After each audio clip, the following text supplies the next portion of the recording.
Hello again, everybody, and welcome to another episode of Fun and Games Podcast. I'm Geoff Moonen. And I am Matt, a.k.a. Stormageddon. And you're listening to episode 140. And this episode, we're getting random. Well, more random than usual, I suppose. We wanted to talk about video game randomizers, how we think about them, where they're applied, and just random, okay? We're just doing that. And so, to better facilitate that, we are joined by friend of the network, the producer of the incredible RPG University podcast, Scott White. Mr. White. Howdy. Thank you for joining us. Oh, thank you. I also like fun and games. Why? Well, thank you. So happy to have you on, Scott. For those who follow me on Twitter at all, you know that Scott and I have been playing games for a while together. I've been a guest on RPG University not once, but twice, both times covering RPGs, because, you know, that's the whole point. That is the shtick. That is the shtick. And also, Scott allowed me to live my dream of actually voicing Sans in a conversation between Sans and Papyrus, and I will cherish that forever. It's adorable. It was one of the best ones, I think, for the show, in my opinion. It was very good. It's so good. I gotta look at the list again and see what hasn't been touched on. I do love a lot of RPGs. I mean, and luckily there are lots of RPGs, but that's so not what we're many here of to them. talk about. There's We're a here to talk couple. about randomizers. Yeah. My earliest experience with randomizers is watching like Let's Players do them. Like I remember the Beard Bros doing like I think it was a Link to the Past randomizer where like all the items were in different places. I think we should also, for our listeners who don't know, define a little bit of what they are and what they might be. You might be able to infer from the name, but randomizers are something that is usually a ROM hacker applied to the data for a more established or more finite or linear game to randomize where items might be located, enemy placements, order of dungeons or levels, or frankly, just about anything depending upon how deep one can go. And they can get fairly granular in that folks can have the same seed or randomization of what it is so that better facilitates speedrunners racing on them. Or you can go, please don't put me in an unwinnable situation, or dealer's choice, fuck me up. Scott, since we're bringing you on as our random expert, give us some random info about randomizers and like how maybe their origins or like your first experience with them. So, in terms of history, I don't know where they got their start. I don't know the long, intricate history of where they got their beginnings and whatnot. My first exposure to it was in Link to the Past randomizers. Nice. I think that was the first big one that took off, particularly on Twitch. And there's a number of kind of categories I classify randomizers in. You have your generic ones that keeps the linearity of games, but they kind of mess up the order of where you find things. These are popular with like Resident Evil is a big one. There's ones for Mass Effect. There's all sorts. A lot of Metroidvanias do those as well. Anything where items or keys are a big component. Right. Fire Emblem is another one that randomizes you. Oh, yeah, That's one of my personal favorites. And then there's other ones that dramatically change the style of game. It almost turns games into more of a scavenger hunt where you have to find certain things to basically unlock the final dungeon or the final boss. This is incredibly popular with the Final Fantasy randomizer scene, like Final Fantasy IV Free Enterprise, Final Fantasy VI Worlds Collide, Chrono Trigger. I don't know the specific randomizer tag for that one. Super Mario RPGs. That dramatically, in essence, removes the linearity in every sense and turns it into a scavenger hunt, which is a lot of fun. And I think those are the two main kinds. The one that retains a lot of the structure of the game, just kind of randomizes your experience with it, and others that bust it wide open and turn them into more of a scavenger hunt. Yeah. No, that makes a lot of sense. And it's very interesting to see it applied to Final Fantasy VI when you kind of consider that, you know, spoilers for a decades-old game, halfway through the main adventure, Final Fantasy VI does kind of become a scavenger hunt. When the World of Ruin occurs, it then becomes a more open, non-linear, grab who you can. There's a few essentials, but whenever you're ready, go for it. Very Breath of the Wild, I suppose. Yes. And then to further randomize that and to make it an earlier and deeper thing really picks at the seams and the borders of what is playable, what is feasible. And yeah, as you pointed out, Scott, it kind of changes the genre because it changes the experience. And I think that's one of the reasons why randomizers are so popular and so effective. I know they're not for everybody, but they're not for everybody to play, but I think they're a lot of fun to watch. And it's because a lot of these titles, a lot of these games, especially like RPGs, I think everyone that is talking on this podcast right now has at least one game that you know where everything is. You know its secrets, you know weird quirks of the programming. You can style on it a little bit. You can do some stunting.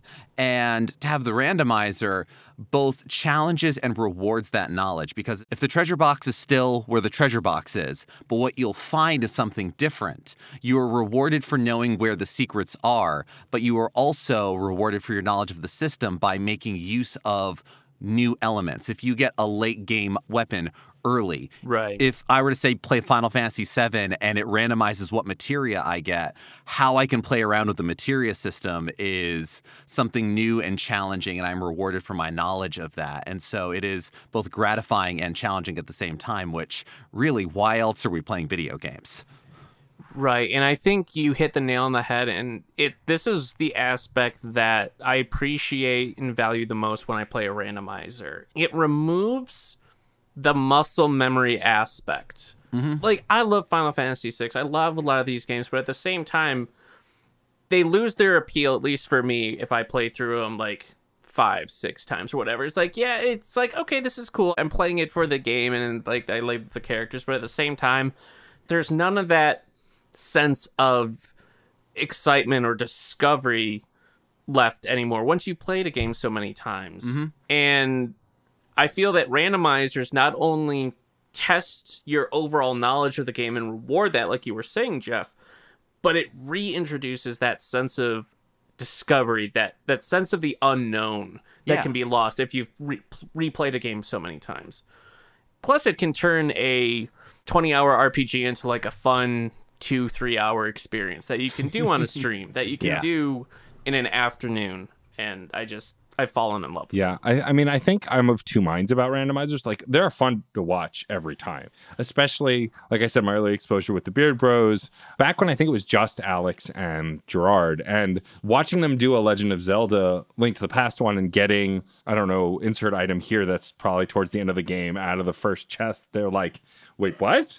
Now, wait, how do I, like, and like that kind of like being flabbergasted by, I think is fun. I don't know if playing them I'd enjoy them as much. It's weird. Like, I find I'm the opposite of Scott. Like, when I'm playing Chrono Trigger for the 30th time, and I think that's lowballing, I kind of want to know where everything is. I want to go through the story. I want to do the thing. And so, like, if I got the Masamune, like, immediately, and it was the upgraded version, not the version, that you get that's kind of a dud, I'd be like, well, okay, now I'm just going to destroy everything as Frog throughout the entire game, which can be fun, but also is like, what's the point? I think it would depend on the game for me. Also, like, I'm looking on this randomizer site, and there's one for Dark Souls 2 that randomizes all the doors. So you could get a completely different boss.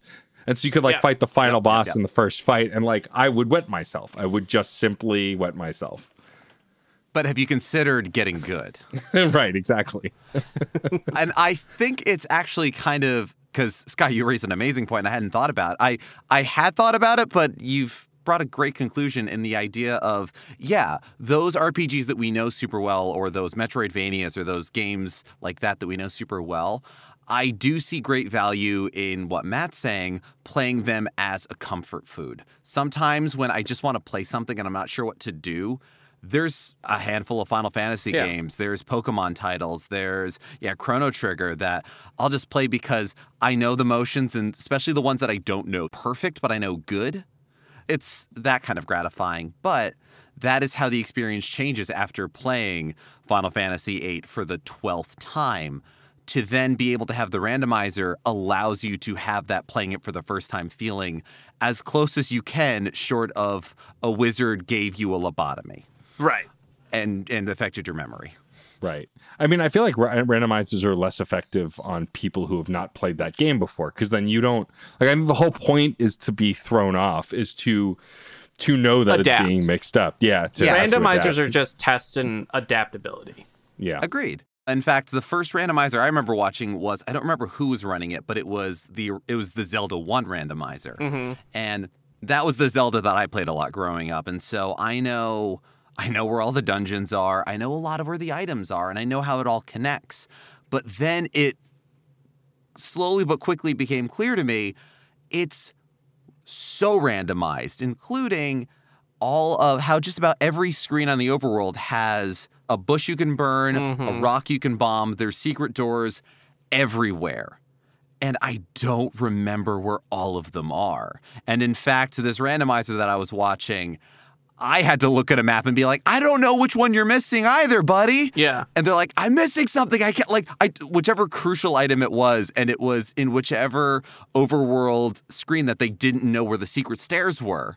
And so it's like, yeah, damn it. I would be absolutely screwed in that. And so there is a certain amount of, you got to know the game or be familiar enough and okay with being a bit floored, but there is something very rewarding in that reward for adaptability in and what it's it like is. that frustration of not knowing where to go. Like, that's the experience you got when you first played Zelda 1. Right. Yeah. Oh, God, yeah. You know, and it's that borderline fun but frustrating and kind of hair-pulling problem solving you have to do that I appreciate, that I don't necessarily get anymore when I play through Final Fantasy VII, when I play through Mega Man X, when I play through a lot of these classic games that I still love, and I still love occasionally the vanilla versions of. Oh, yeah. But, Mega Man X4 is yeah. definitely a comfort food game for me. Exactly. And at some point, like, I found myself, maybe it's just because I'm getting older too, when I'm playing vanilla versions of the game, I don't know anymore if I'm just going through the motions because it's comfortable, or if I necessarily genuinely still enjoy the same story over and over again. I don't know if it is just that kind of warm, comfy, ratty blanket that you hold onto just because you've had it since you were a kid. Yeah. Or if because it actually still keeps you warm and it's soft. And I like, with randomizers, I don't have to worry because I can rely on my knowledge and those years of playing while still getting that frustrating. It's like, oh, what did I forget? Oh, what have I lost? Oh, okay, how do I survive this problem? Like, if you go through a door and, oh my gosh, I'm at the end of the game kind of zone. Like, Yeah. figuring that out, it gives me a rush when a game might not necessarily do that anymore. Yeah, and especially if you're at the point where you're doing a randomizer on a game, if you have a run of the game where within 10 minutes of a typically 3-hour game, find yourself at the final boss and you beat it, cool. Start a new one. Start a new one. What a wild change of pace there. Let's go. Yeah. Yeah. A lot of the games that really have a strong randomizer scene are the ones that I see a lot of as somebody who only pokes my head in a little bit, are those ones that, people will, the vanilla game, run it over and over. Super Metroid, Link to the Past, Pokemon. These are some of, I know we earlier were being like, what was the first randomizer? It's nebulous. I'm sure somebody's got the answer. I feel like it's got to be like Link to the Past. I think it's one of those It's either three. Link to the Past or Super Metroid, I feel like, because those are... Pokemon was a very early one too. Yeah, that's true. But there again, I don't know which was the first, and even if none of them were, they were some of the first popular ones. Right. It's funny because when Scott speaks to like this fresh experience and the frustrating but fun discovery, like I have a much shorter fuse for that now as an adult. I think part of that just comes from time, right? Like we all have much less time to play games. I talk about playing Chrono Trigger so many times. I used to replay Chrono Trigger every year, and now for several years I have not, just because I'm playing other things, and it's an active choice I'm making. But like there are some games where I like to try and figure things out. Like I'm playing Persona 5 Royal still because, you know, we're always playing Persona 5 Royal. I'm playing Yakuza Like a Dragon still. This is fine. Yeah, they take forever. But like I like being stumped in Persona 5 for about 10 to 15 minutes. If I can't figure out the puzzle after that, I start to get antsy because I want to get to the next thing because I know I have another 60 hours ahead of me before I finish this game, and I would like to finish it before the end of February when Octopath Traveler 2 comes out. But that said, going back to something like, say, Super Metroid, which I've played a million times, or Metroid Fusion, which I've played a million times, I could see myself enjoying those kinds of randomizers because those games I know very well and obnoxiously well, and they're not long games. They're all like 3 to 5 hour games. And so like a shorter game with a randomizer seems more appealing to me, but doing like a long form RPG with a randomizer, I'm sure is a lot of fun. But unless I'm doing it for capital C content, it just feels daunting. But that said, in GDQ or something else, if someone's streaming that and trying to do that quickly, like that's entertaining as hell. I'll watch that all day long, you know? Yeah, especially watching a lot of noted speedrunners of games really go at it. I think Dragon Blitz is the Symphony of the Night speedrunner who just about every day does Symphony of the Night randomizers. Shows up on my feed. I've watched a couple of them. I love Symphony of the Night. I don't know if I could watch the stream of it every day. Yeah. Maybe I can. And I think to the length issue, it dramatically cuts down the time you're playing. So like a Chrono Trigger randomizer is not a 15-hour randomizer. Right. It's an hour and a half, 2 hours. Or if you're better, you can get it like around the hour mark. I mean, plus a lot of randomizers nowadays, when you generate the seed, you can also generate a spoiler text file that will break down where things are. So if you do get stuck and you get that frustration, you just bust open your spoiler text file and see, okay, this is where the next item is for me to progress. Gotcha. Yeah. So there's a lot of quality of life, but just it's been really interesting to see the evolution of randomizers going from like we talked about, your Pokemon, your Link to the Past, your Super Metroid, and then watching it evolve into like Final Fantasy IV Free Enterprise and Worlds Collide that completely disassembles and reassembles in almost roguelike fashion these games into the scavenger hunts, to now you have team-based randomizers where two people are playing completely different games and sending items back and forth between one another, like to each other's games to progress. Like with Metroid Prime 1 and 2, there's a Link to the Past and Super Metroid joint one where Metroid items can be found in Link to the Past and vice versa, and you're like traveling between I've heard both, about this. Yeah. Doors are worlds. randomized that like you travel between them. Yeah, you travel between both games like in a single ROM file. It's wild. Now there's a Ocarina of Time and Majora's Mask dual like cross-world randomizer. And it's just seeing all these come up in really the past year and a half, it's been wild. And then you have the Kingdom Hearts randomizers that totally reinvent the game, especially Kingdom Hearts 2. It's been so exciting and interesting to see what the communities pull together for these. And Geoff, like you were talking about, the Symphony of the Night randomizer and the tournament scenes that have spawned around these that you can legit win some money for. Granted, it's not tons, but it's so cool to watch. And because you never know, you're watching more strategy with the streams as opposed to just execution. Who can manipulate RNG in this fight to pass it or get better? Who remembers this thing well enough to... Exactly. Yeah. Because, yeah, you're right. And you've mentioned this a few times. Some of the games, certainly long-form RPGs like Final Fantasy titles, when you apply a randomizer, by necessity, you change the goal. Yes. You change what has to be done, and that allows for randomizers to be a fertile playground for a lot of different modes of play. One that often shows up in charity streams and other forms like that is bingo, where both racers, have however many races there are all given the same bingo card of things to achieve. Right. Whether it is an item to find, it is a party member to recruit, it is something to accumulate, whatever it is. And you have to utilize what you can find and what there is based on your seed. And it's another level of that adaptability coming to play, because you might know how you would go about that, even though that's not usually the goal in a any percent or complete the game kind of thing. Once it's, well, now everything's on the wall, it's another wrinkle and another layer to that. And it's very cool. Yeah. I don't remember if you said, Scott, have you played through any randomizers? Oh, yeah. I'm a big fan of the Final Fantasy, like Worlds Collide, the Final Fantasy ones, the Kingdom Hearts 2 one.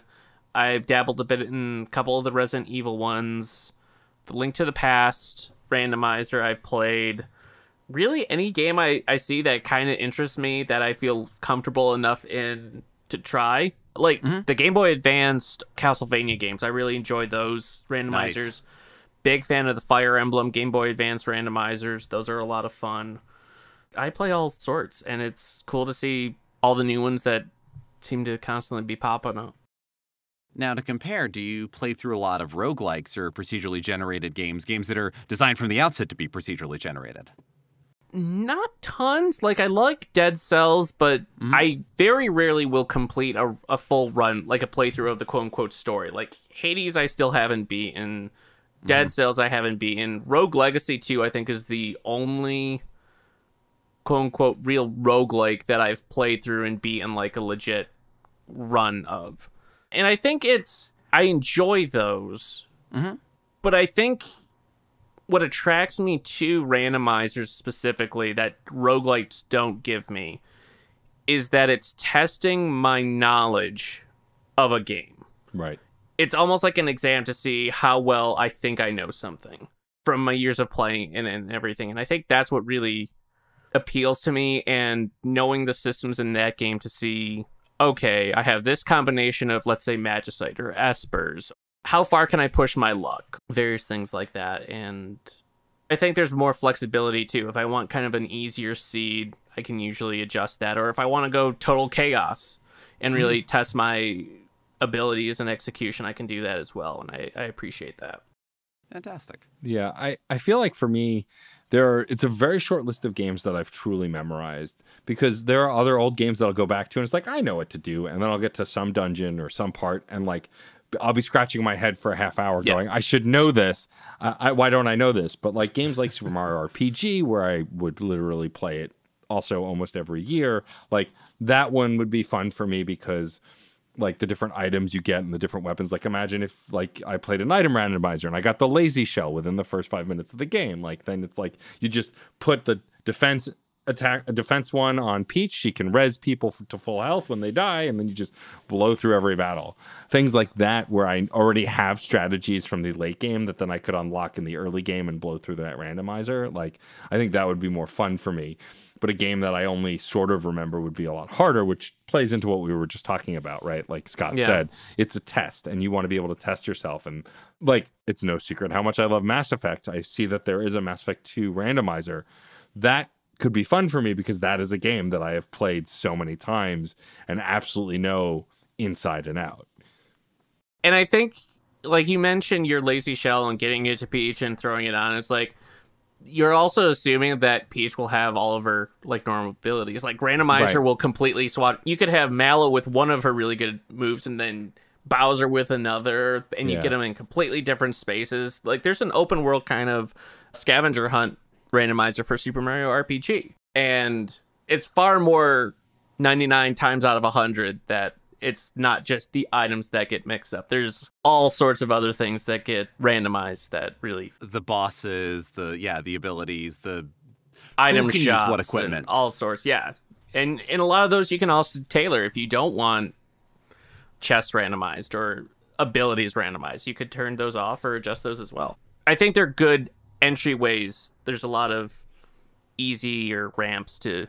if you're just intrigued and want to try them too.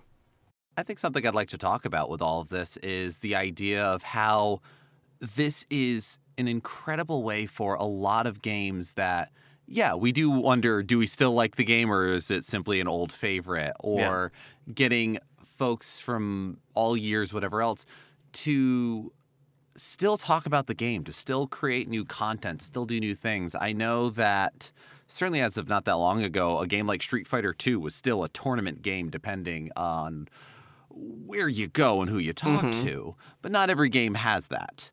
And it's rather than something that a company makes that's here's a season pass, here's DLC, here's a new mode we've made, something that is from the community, and how honestly Randomize the Thing is both an incredibly simple and fiendishly complex idea. And depending upon where you apply it, it breathes a lot of life, and it is life created for and by the community. Yeah. And seeing them develop and evolve as more and more people play them, and the guides that form, the communities, specifically the special discords that rise up around a lot of these projects are so welcoming and open to new players experiencing, and host like little weekly like races. I love watching races. I think those those are so much fun to watch. Yeah. Because, the top can lose and the worst can win, and everyone is just there together. Yeah. And what I appreciate is, unlike, let's say, a speed run, I feel like it's a lot easier to pick up things and strategies by watching a randomizer than trying to pick up how to do a frame perfect skip that jumps you ahead, or like some of the glitches of those. Well, yeah, coming back to what you're saying, it sort of breaks muscle memory. Yeah. Knowing how those glitches can work in a game still serves you, but you're not doing the same exact wall jumps in Super Mario Bros. 3. You're not doing the exact block sub-pixel movement in a platformer necessarily. Mm-hmm. And it brings it back to human reaction time in a way. Yeah.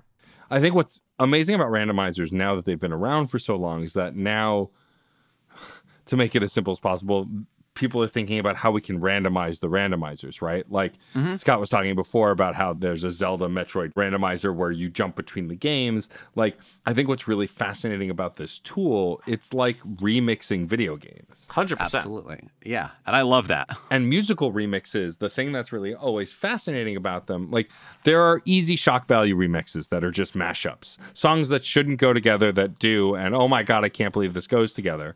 All I Want for Christmas is the Black Parade. Right. Or Smells Like Teen Spirit with Never Gonna Give You Up. That's another one that's really popular. But like something I learned like playing Fuser is that then there are like pieces and stems that always work. And then how can you build on that? Like my go-to was always Carly Rae Jepsen's Call Me Maybe. The strings in that song worked with everything. And so then I spent time pushing that to see, well, does it really work with everything? Can I mix it with Dolly Parton? Can I mix it with A Tribe Called Quest? And the answer is yes, it worked with everything. But like seeing then like in this randomizer culture for folks to like take games that may not work together and see if we can make them work together. Like, I think that is where it comes really interesting, because at some point it's a new game, right? If you're mixing 100%. elements from other games, it's no longer that game anymore. It's this new creation using those pieces. It's the chips of Theseus, as it were. Yeah. Yes. And what's cool is it's turning it into almost like a relay race, like a team sport at this point. With the sending back and forth items and finding one person's items and yours and vice versa. I think it's just the next evolutionary stage of these randomizers, and it's what's going to be the next duo game that gets found, and I can't wait to see it. Now, how do you feel about games that are like a timed shuffle on the spectrum of like a randomized game? Those ones that, going back to charity streams in the most recent Awesome Games Done Quick stream, there was the Super Mario All-Star Shuffle, which was playing through all 4 of the titles on Super Mario All-Stars plus Mario World, so it was that cartridge, and every 30 to 60 seconds, it would randomly switch to one of the other games, and it always saved how far along you were in the game. Given that they're all platformers, chances are you're running to the right, but not always. And if you're in the middle of the jump in one game and you're running in the other, you might lose momentum, and everything goes very wrong. It's not how we typically think of randomizers in terms of the sort of shuffle and seed that goes on. There's no preceding on that necessarily. But also, randomizers aren't exactly an official thing. Right. So this is sort of I'm not arguing about what's a sandwich here, but I just like talking about this stuff. How do y'all feel about where that sits on the randomizer scale? I mean, I think it's interesting, right? And the idea that now we're essentially looking for ways to mess with speedrunners using randomizers. And you get to see how really good they are at these games, because you're watching them get like tripped up and still doing better than all of us. It's great. Yeah. And I think Mario All-Stars specifically is an interesting choice because those games like fluctuate in difficulty wildly. Like I would say that Super Mario Bros. 3 is probably the easiest of the lot. Super Mario World, the most of the game is easier, but the hardest levels in Super Mario World are as hard as Lost Levels World sometimes. And so like like that's also something that I think is really fascinating, is that like having lost levels pop in there, like you could be between two large gaps and then you're just done at that point. Exactly. And it also was very interesting to hear Skybells, the runner for the Shuffler, talk about which games were strong for them or not. You mentioned that Super Mario Brothers, the original, was actually their weakest game. Yeah. And they also had to make it a Luigi game on lost levels so that they could tell whether they're playing won or lost levels. Otherwise, Right. that Otherwise, was their they're the indicator. same. Yeah. Again, next level strategy there. Yeah. For me, like, I didn't see this specific run. I think it sounds interesting. I guess in my head, I don't necessarily view it as a randomizer. I think it's a cool novelty thing, and I'm always amazed by what the community could do. So if there's a community that rises up that does these, yeah, I guess it would be cool to do like a Mega Man. I think I would be more intrigued or willing to watch someone playing through all the games at the same time, like on multiple screens, but their inputs cross over between every game all at once. Yeah, I've seen some task videos of that. I've- I think I saw like the first 3 Mega Man X's all on one controller. It's nuts. Right. I think the kind of 3 or 4 or however many games one controller is a lot more interesting to me than jumping back and forth. I think Okay. I would just get annoyed after a little while. But hey, it's God bless the modding community. I mean, things they come up with keep on killing it. And I think sometimes things that develop like that, even if they don't necessarily, I often think of the Wii U versus the Switch in terms of the latter couldn't exist without the former. Yeah. Even if Wii U was just what it is. A system I love, but also just what it is. And I also think of the Shufflers because of my time at MagFest recently, where they do the sort of ROM hack challenges that you can do. And a lot of those were pseudo shufflers. There was one where you are constantly switching between the first level of the first 3 Contra games, which was madness. Constantly, every 30 to 60 seconds, rotating between the 8 Mavericks and Mega Man X, and you only have the Buster. The one that was absolutely nuts that I think is starting to bridge the gap, that might be a little, I don't think this is its final form, but I'm intrigued, it was 4 different levels from Sonic. I think it was Casino Night Zone, Chemical Plant, Green Hills, and one from the first game, that every time you collected a ring, you shifted to another one of the levels. Oh my god. Oh, that would just give me a headache. Yeah. It was easier than I thought it would be, but yeah, it was a little disorienting when you'd get on a spring and suddenly you're going through your rapid shuffling. But again, that's why I say I don't think it's its final form. It should only exist as a complete those levels, not as a complete randomizer, not as a full half hour, 2-hour experience. But like you said, God bless the community, and these ideas and these things that are passed back and forth that works for one genre, how does it apply to another one, is exciting and fascinating. Yeah. Yeah. I'm curious, Scott, since you said you've played a lot of randomizers and you like to kind of like test your challenge. I remember when we were at actually PAX West, when we were relaxing in the hotel room, you were playing, I think, the Final Fantasy VI randomizer? Yeah. Worlds Collide. Worlds Collide. And so, like, I'm curious, I have 2 questions. Do you have a favorite randomizer that you've played? And then do you have a randomizer that is your mortal enemy that, like, no matter what you do, you can't, like, get through it? I think my favorite one is definitely Worlds Collide, followed closely by the Kingdom Hearts 2 Final Absolution randomizer. And Final Fantasy VI edges it out just a little bit just because it's a lot easier to get going. Right. Makes sense. But, like, I don't have an arch nemesis, I guess. Okay. I imagine you would just avoid those. Yeah, I only play randomizers of games like I really enjoy. And I feel like a randomizer of Final Fantasy Tactics would do that to me. there is one of those. I'm sure there is. There's so many ROM hacks for Final Fantasy Tactics. Yeah, I don't know if I have Okay. an arch enemy per se in terms of randomizers. I'm trying to think. No, I don't think I But do. that just speaks to like why I think you love this source of exploration. I think that what I'd be curious to do is if I could ever like get Breath of the Wild down to a shorter time, which you can because there are a lot of things that you don't have to do in that game.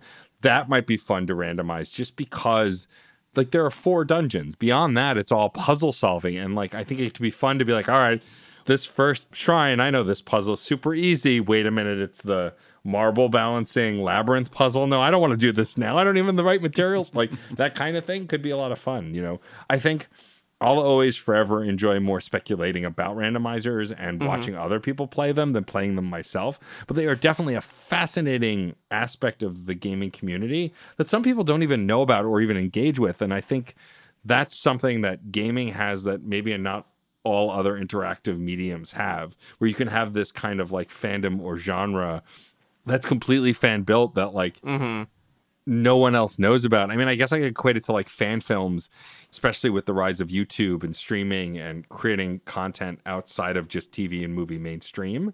Dadaist AO3. You're just cutting up the statements and pulling them together. It's fascinating to me that the games community has something like this and that it's mostly community built. Like none of these, as far as I know, are built by the original developers, but none of it is frowned upon really by the original developers either. Like it seems like there's this kind of love of reliving these games in a different way.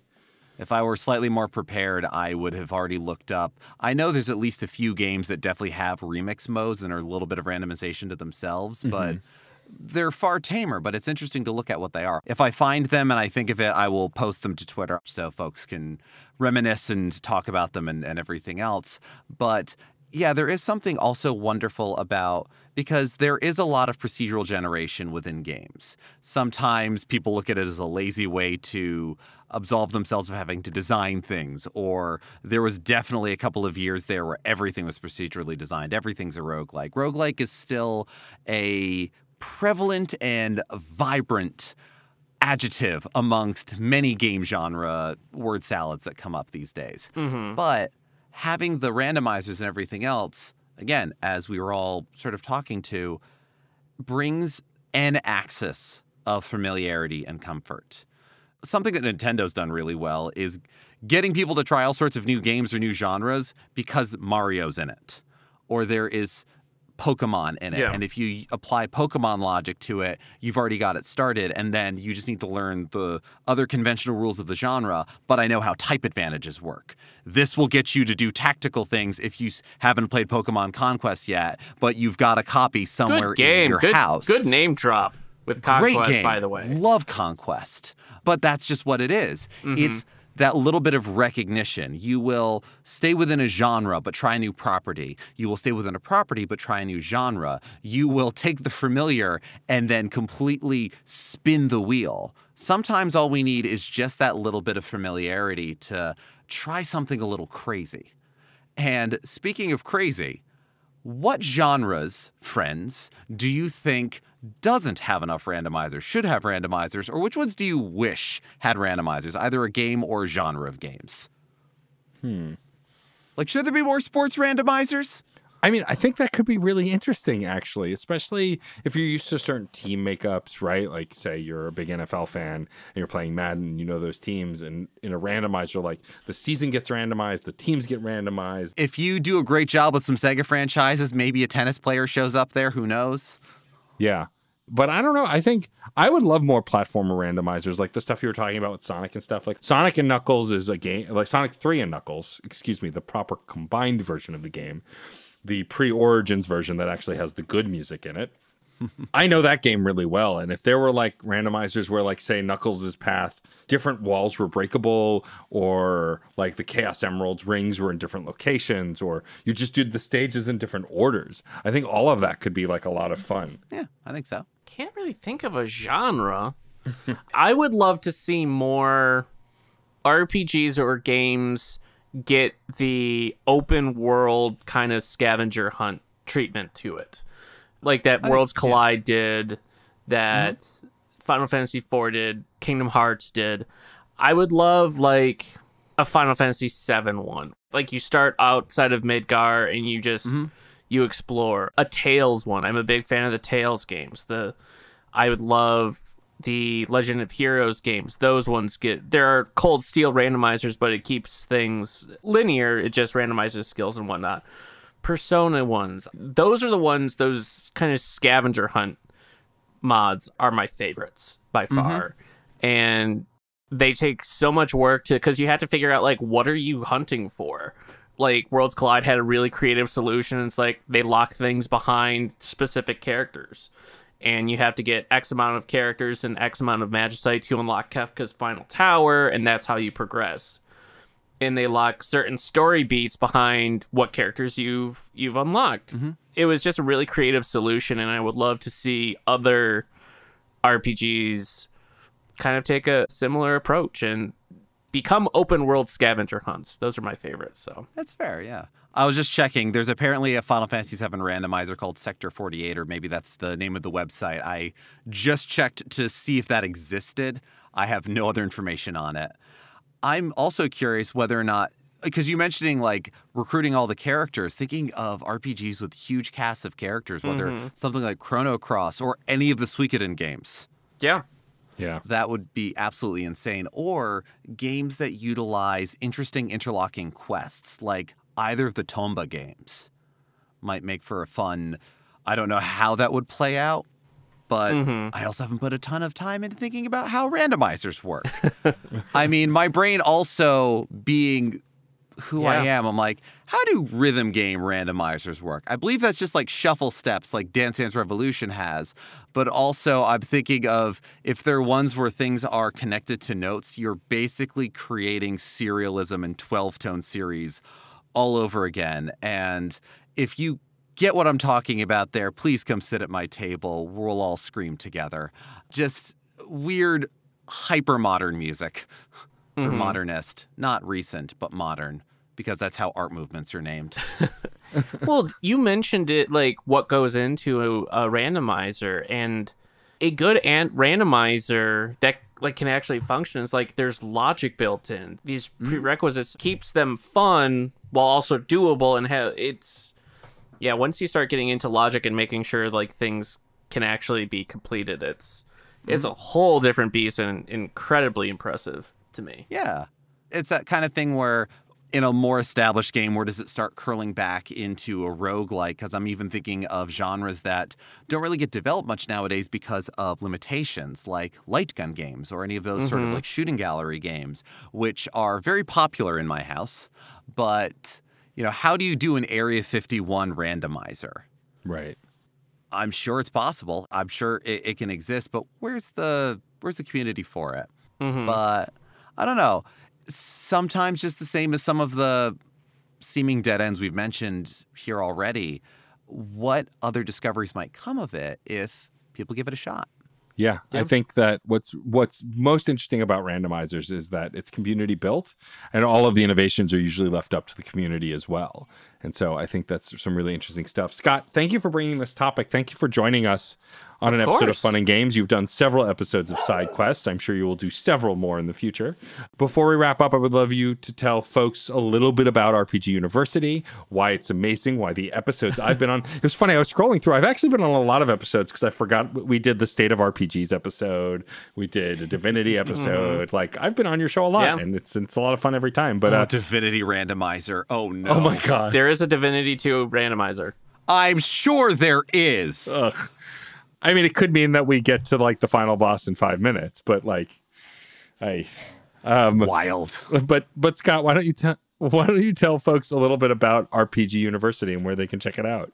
Sure. So RPG University, its main goal is to replicate that feeling you get when you're just hanging out with friends, nerding out on the couch about a game you love. At the core, that's what it's about. Just reminiscing, looking back at fond memories of a game that myself and the guests share, while also sharing memories that guests also have of that game. We always have people submit their own favorite memories or moments or how the game helped them through rough times, and we share those. And then we provide tips and advice for new players that might be interested in trying out the game, in addition to where they can find the game, all sorts of things. And I'm branching out and doing more like topic discussions regarding RPGs. Recently, we had my good friend Reb Valentine, who's a writer at RGN, talking about what goes into reviewing a large game. Like, what are the challenges that many people might not realize goes into reviewing a long game, and why quick turnarounds on games can be absolute torture for the reviewer, and it's not just, oh, cool, we get to sit and play a game. There's a lot that goes into it. Right, yeah. Just before this, I spoke with a board game publisher that took it upon himself to make board game versions of popular RPGs. He made a really good Persona 5 fan game for the tabletop, like a really nice card game. He also made a Fire Emblem one, which was really good. But like, what goes into that? Like, if you wanted to make a board game based on an RPG, what tips we might have for that? But yeah, just kind of nerding out, very chill conversations, and you can find RPG University on your preferred podcast service, such as Spotify and Apple Podcasts. Awesome. It's a must listen. It's a fantastic show. I'm a fan as well as a guest. You're welcome. Yeah. Maybe tell folks also where they can find you online and find the show online besides podcast platforms, socials, all that good stuff.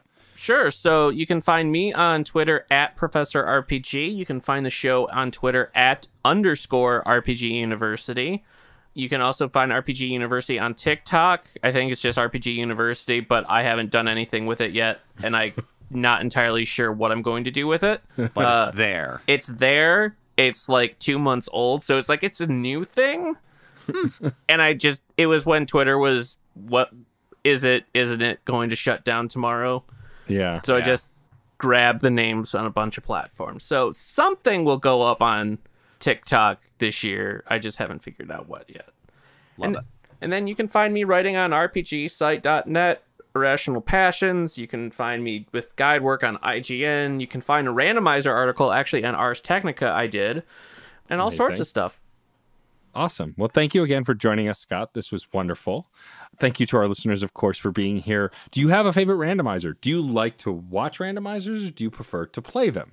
Are you a spectator, or are you getting down and dirty with those randomizers? We always love to hear your thoughts on the topic of choice, and we want to continue to hear your thoughts. We also, if you have been paying any attention to our social media, as I won't shut up about it, we launched a Patreon.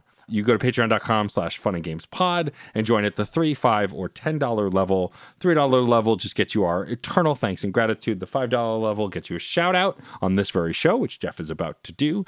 And at the $10 level, you get exclusive content. We have already, as of when we're speaking, recorded the January bonus content, and we are very excited about it. It is related to one of the other topics we have covered this month. And so we really think that the 2 people at the $10 level currently will really enjoy it.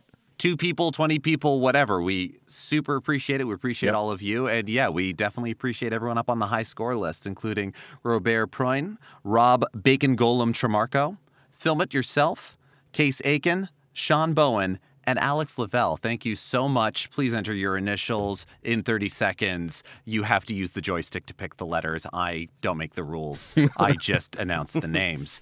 But also, if you want to let us know what you think of this episode, previous episodes, what we should talk about, or who we should have on for future episodes, if you could have one item show up in every randomizer you've ever played, just randomly, you don't always get it, but it's there, which one would it be? Let us know. There's so many ways that you can get in touch with us. You can find us on Twitter and Instagram at funandgamespod. You can email us at funandgamespod@gmail.com. You can also find a permanent invite link to our Discord server on Certain POV, and not only find that invite link, but also so many other fantastic Certain POV podcasts. Yes. Also, take a moment. If you can't give us your actual hard-earned cash, we totally get it.